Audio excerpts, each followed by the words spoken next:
Welcome to family recipes Tamil. நம்ம இன்றைக்கி பார்க்க போகிறது திருநெல்வேலி அல்வா. அல்வானாலே திருநெல்வேலி அல்வா தான் பெஸ்ட்டு. அந்த அல்வாவை நம்ம வீட்டிலேயே ஈஸியாக எப்படி செய்யலாங்கிறத பற்றி தான் நம்ம இன்றைக்கி வீடியோவில் பார்க்க போகிறோம். இந்த மாதிரி அல்வா செஞ்சு கொடுத்தா பேக்கரிலேயோ வேறு எங்கேயுமே கடையில் காசு கொடுத்து வாங்க மாட்டீங்க. இந்த மாதிரி அல்வா வாயில் போட்டவொடனே கரையிற மாதிரி டிப்ஸ் இருக்குது. அதை அந்த டயத்தில் சொல்கிறேன்.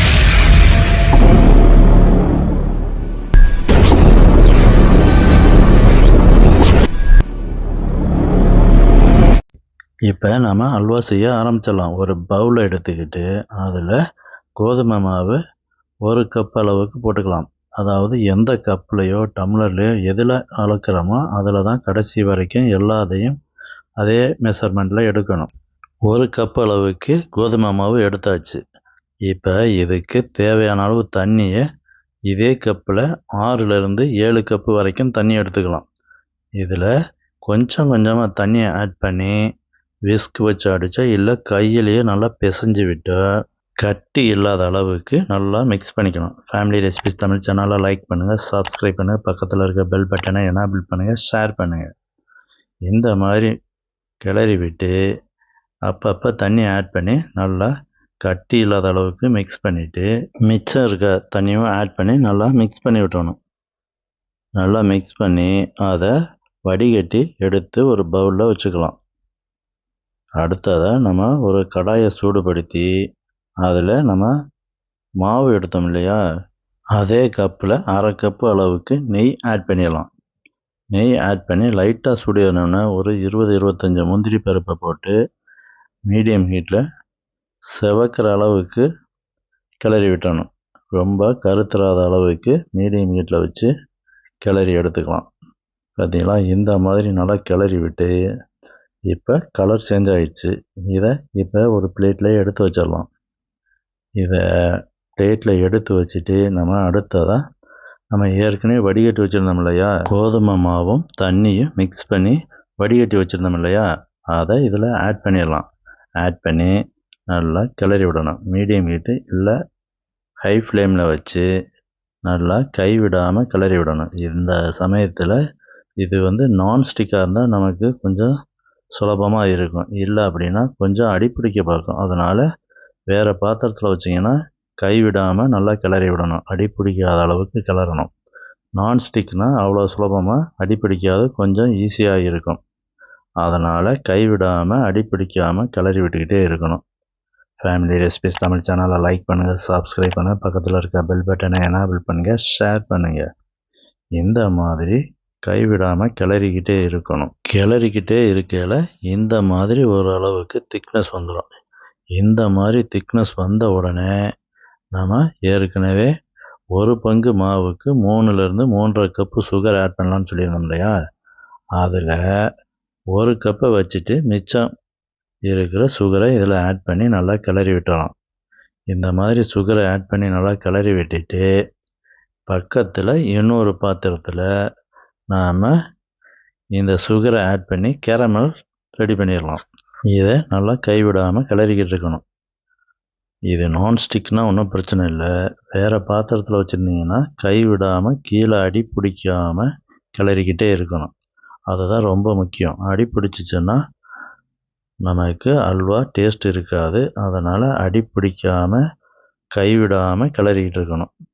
பார்த்தீங்களா, இந்த மாதிரி கிளறிக்கிட்டே இருக்கணும். சரி, இப்போ நம்ம கேரமல் செஞ்சிடலாம். ஒரு பாத்திரத்தில் நல்லா சூடானோடனே மிச்சம் வச்சுருந்தோம் இல்லையா 1 கப்பு சுகர், அதை ஆட் பண்ணி நல்லா ஒரு ஸ்பூனால் கிளறி விடலாம். இதில் தண்ணியெல்லாம் எதுவும் ஆட் பண்ண வேண்டாம். இதை கிளறிக்கிட்டே இருந்தோம்னா பார்த்தீங்களா, இந்த மாதிரி சுகர்லாம் நல்லா கரைஞ்சி நமக்கு அல்வா கலர் வந்துடுச்சு. இதை இந்த சமயத்தில் ஸ்டவ் ஆஃப் பண்ணிவிட்டு நம்ம ஏற்கனவே கிளறிக்கிட்டு இருக்கோம் இல்லையா அல்வா, அதில் ஆட் பண்ணிக்கலாம்.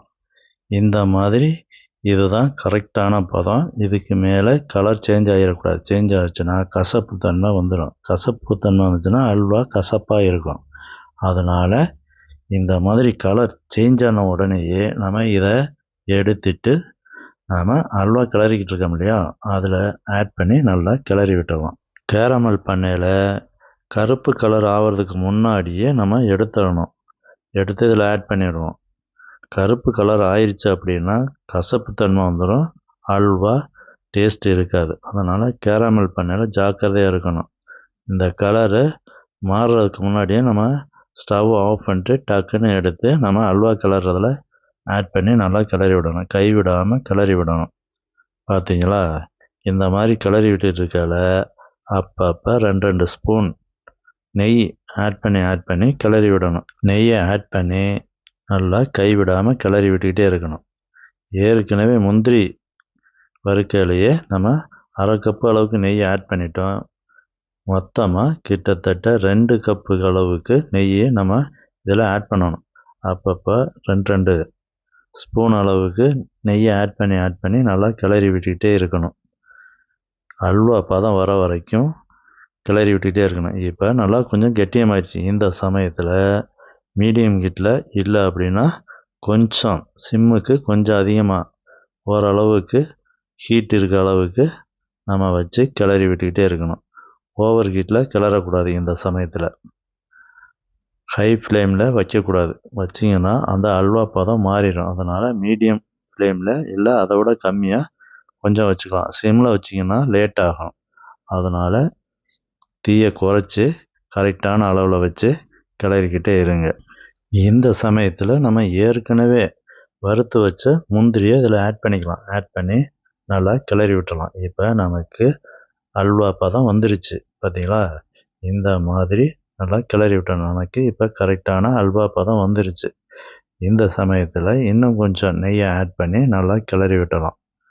ஃபேமிலி ரெசிபிஸ் தமிழ் சேனலை லைக் பண்ணுங்கள், சப்ஸ்கிரைப் பண்ணுங்கள், பக்கத்தில் இருக்க பெல் பட்டனை எனேபிள் பண்ணுங்கள், ஷேர் பண்ணுங்கள். இந்த மாதிரி கிளறி விட்டு ஸ்டவ்வை ஆஃப் பண்ணி இதை நல்லா குறைஞ்சது ஒரு 10 மணி நேரமாச்சு நல்லா ஆற வைக்கணும். அப்போ தான் நல்லா ஒரு அல்வா டேஸ்ட்டு வரும்.